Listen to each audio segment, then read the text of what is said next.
Morning, students.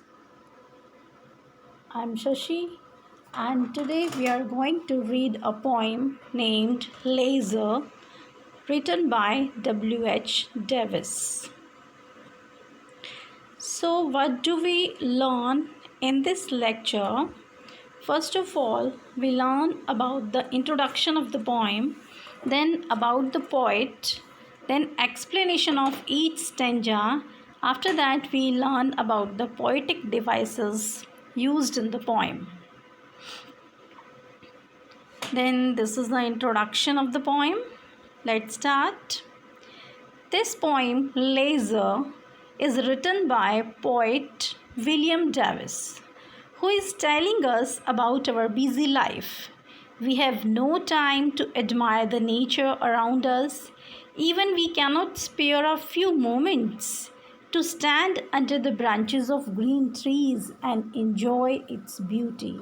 So, इस poem में जिसका नाम लेज़र है, लेज़र मीन्स आराम, तो this is written by William Davies, जो कि हमें क्या बता रहे हैं कि हम अपनी लाइफ में इतने बिज़ी हो गए हैं कि हमारे पास हमारे चारों तरफ जो नेचर है, प्रकृति है, उसको एडमायर करने का, उसकी खूबसूरती देखने का समय ही नहीं है.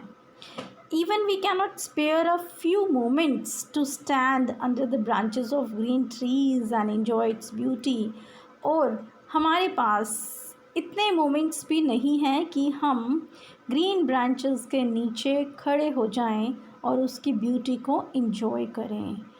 क्या कहना चाहते हैं पोइट हमसे? पोइट हमसे कहना चाहते हैं कि आज की लाइफ में, आज की जो भागने रनिंग वाली लाइफ है, उसमें हम भागते ही जा रहे हैं और हमारे पास बैठने का, ठहरने का बिल्कुल भी समय नहीं है.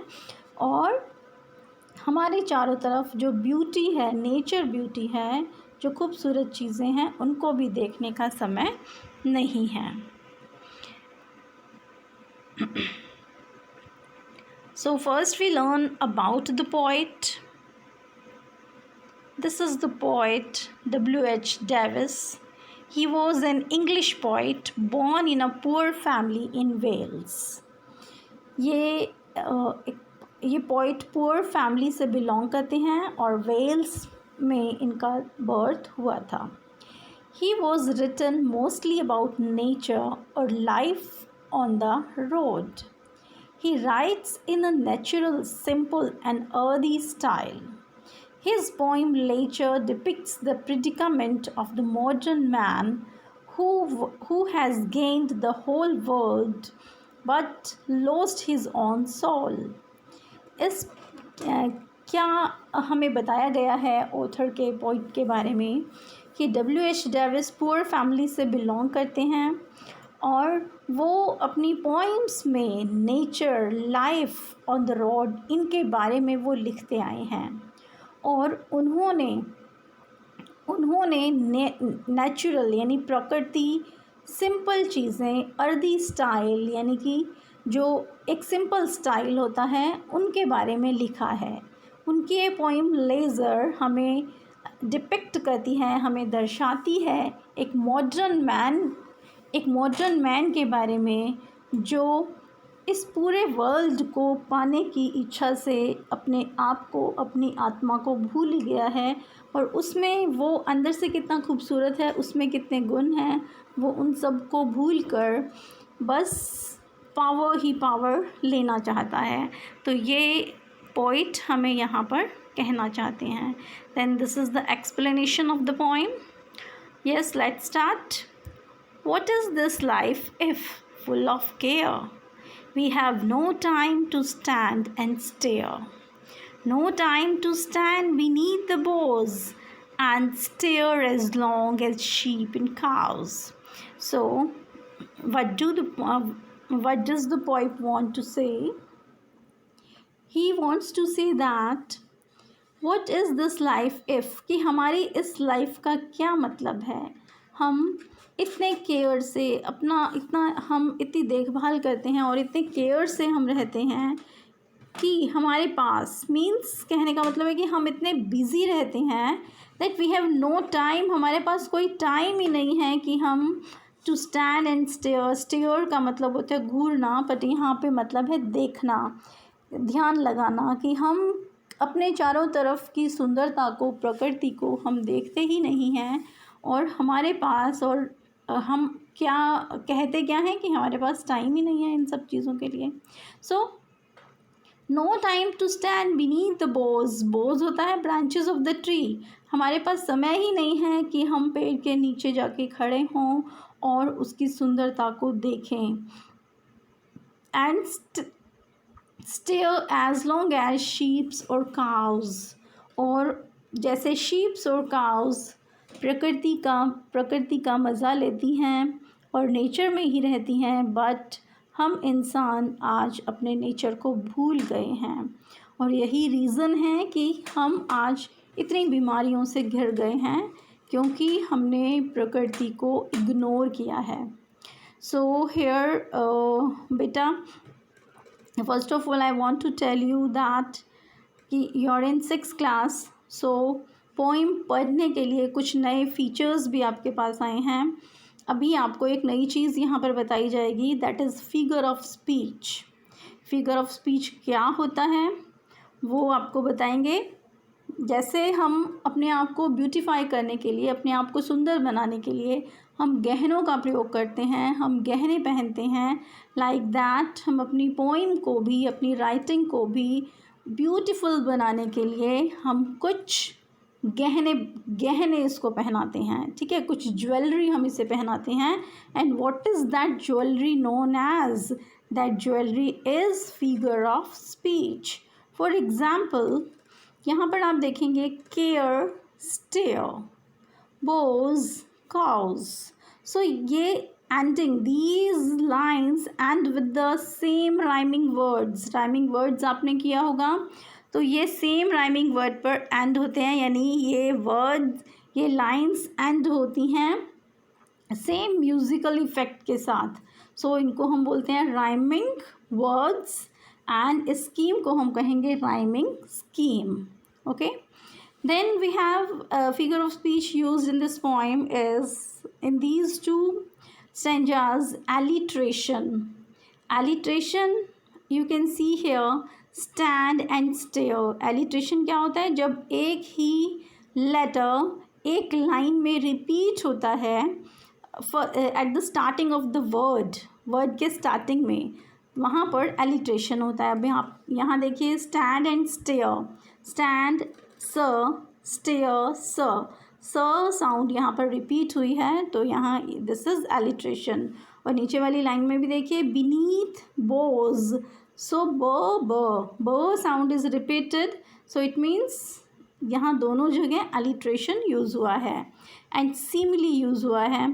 सीमली क्या होता है? जब हम किसी भी चीज़ का, किसी की भी क्वालिटी का कंपैरिजन करते हैं और कंपैरिजन करते हुए हम एज या लाइक यूज़ करते हैं, तो वहाँ पर सीमली होता है। फॉर एग्ज़ाम्पल यहाँ पे लास्ट लाइन में देखिए and stare as long as sheep and cows, कि जैसे शीप और काउज प्रकृति का मज़ा लेती हैं, उन प्रकृति में रहती हैं, नेचर में रहती हैं, हम उस तरह से नहीं करते। मीन्स हमारा ह्यूमन बींग्स का और एनिमल्स का कंपेयर किया हुआ है यहाँ पर एज लगाकर, तो एज लॉन्ग एज यहाँ पर सीमली यूज़ हुआ है।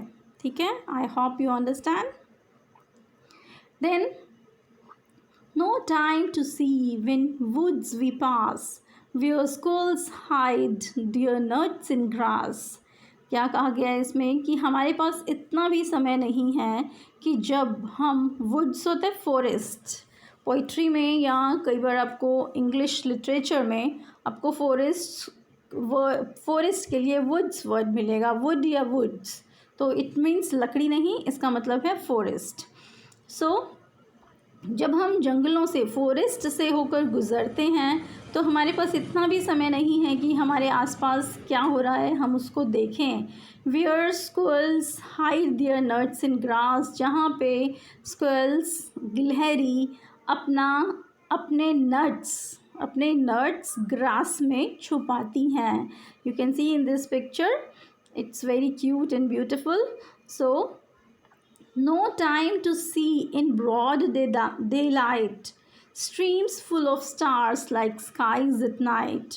अब यहाँ आप देखेंगे कि पोइट क्या कह रहे हैं. नो टाइम टू सी कि हमारे पास इतना समय भी नहीं है कि हम ये देखें कि डे लाइट में जब सनलाइट रिवर पर गिरती है तो पूरे रिवर के पानी को, सभी जगह रिवर के पानी को जहाँ पर भी सनलाइट उस पर फॉल होती है तो वाटर जो है वो चमकने लगता है. और इस तरह से चमकता है जैसे रात के अंदर स्टार्स आसमान में चमकते हैं. सो वही सीन हमें डे टाइम में हमें अर्थ पर दिखाई देता है.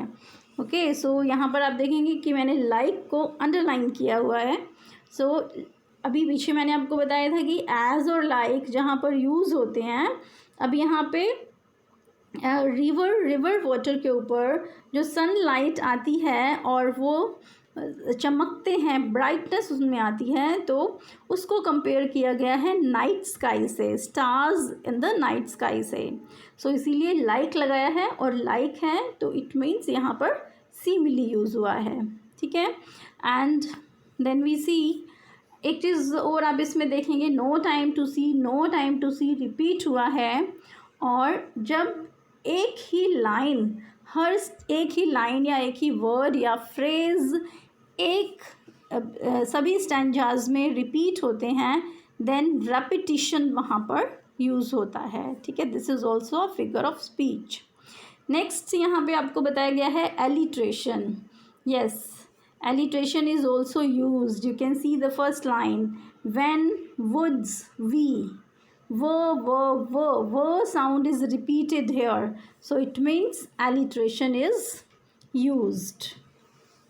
Okay, then no time to turn. अब see, no time here is also repeated, and the next stanza is also repeated, no time to turn at beauty's glance and watch her feet how they can dance. So glance means beauty's glance, यानी कि beauty को look देखना. तो हमारे पास इतना भी time नहीं है कि हम नेचर की ब्यूटी को देखें. और नेचर को यहाँ पर बताया गया है एक गर्ल की तरह से, कि एक ब्यूटीफुल गर्ल जैसे, एंड वॉच हर फीट, कि हम उसके फीट को, उसके पैरों को हम देखें, हाउ दे कैन डांस, कि किस तरह से वो डांस करते हैं. बट यहाँ पर कौन डांस कर रहा है? प्रकृति. और प्रकृति को, नेचर को कैसे बताया गया है? एक ब्यूटीफुल गर्ल की सेंस में, कि nature is like a beautiful girl. एक ब्यूटीफुल गर्ल है और उसके फीट किस तरह से डांस करते हैं वो हम उसे देखने का हमारे पास समय ही नहीं है. और कैसे डांस कर सकते हैं? For example water flow, for example moving of flowers. So this is the dance of the nature. Then no time to wait till her mouth can enrich that smile her eyes began. So हमारे पास time नहीं है कि हम किसके nature, the girl which is who is nature. So girl जिसको कि nature कहा गया है, सो उसके माउथ, उसके फेस की तरफ हम देखें, and rich that smile her eyes begin, और जो उसके माउथ पर जो स्माइल आई हुई है उसको हम देखें कि उसने किस तरह से हमारी लाइफ को एनरिच किया है. And you can see in the pictures, nature smiling pictures are these. A poor life this is, if full of care, we have no time to stand and stare.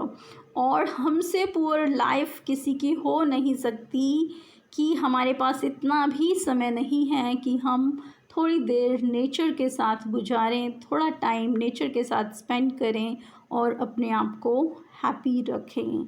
So this is about the poem. And figure of speech is used in these stanzas are yes, definitely repetition.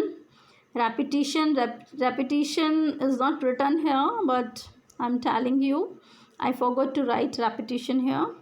So figure of speech, personification. Yes, how personification? When a human quality is imposed over non-human, कि एक human quality को non human, like nature is not a human, but beauty, feet, mouth, these are the human qualities. So इसको human की quality को non human यानी nature के ऊपर impose किया गया है. So that's why personification is there. And you can see dance, smile and dance. कि अब smile कौन कर सकता है? Human being. Dance कौन कर सकता है? Human being. So these are the qualities of human being, not non-human. So human की qualities को जब non-human के ऊपर impose किया जाता है, then personification is used. अब सेकेंड देखिए, मेटाफर क्या होता है? जब हम कंपेयर करते हैं तो हम उसको कंपेयर तो करते हैं, बट हम साथ में उसको वही चीज़ बोल देते हैं. फॉर एग्ज़ाम्पल हमने यहाँ नेचर को क्या बोला है? गर्ल. ओके, नेचर को क्या बोला है? गर्ल. यहाँ पर हमने कहा है हर माउथ, हर फीट. सो हमने नेचर को हमने फीट, नेचर को हमने माउथ, इनसे हमने कंपेयर किया है और उसको हमने वही कह दिया है. तो इसीलिए यहाँ पर मेटाफर यूज़ हुआ है. Alliteration.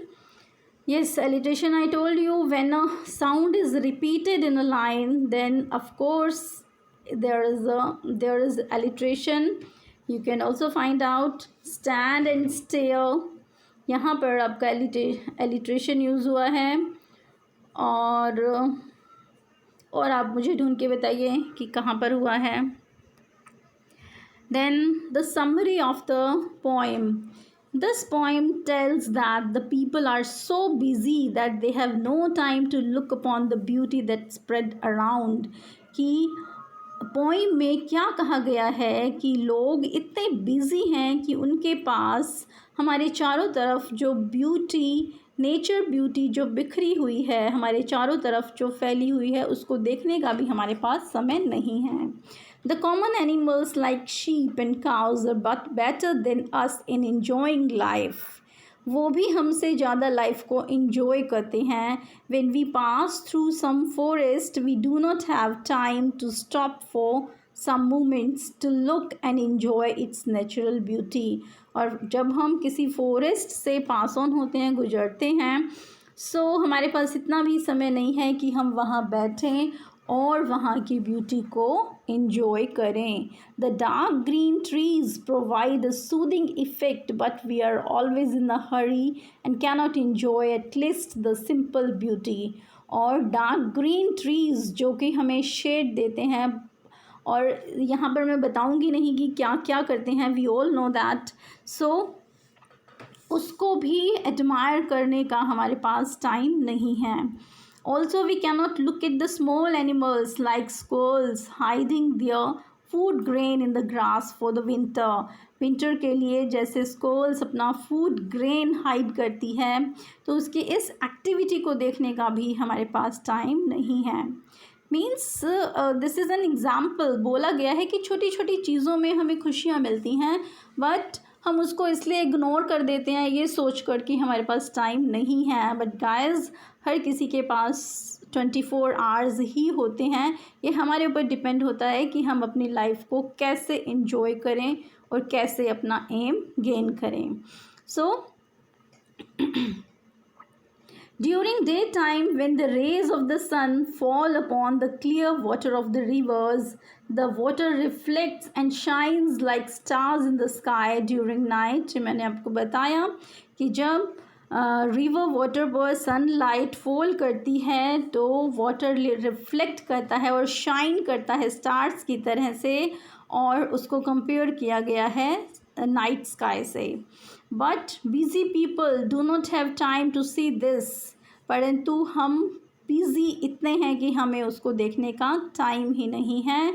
Nature beauty is personified as a young beautiful dancing girl having a smiling face, but we have no time to stand at place and look carefully at nature that can refresh us. Yes, कि human qualities को nature के साथ compare किया गया है और उस पर इम्पोज किया गया है, like smiling face, dancing girl, dancing feet.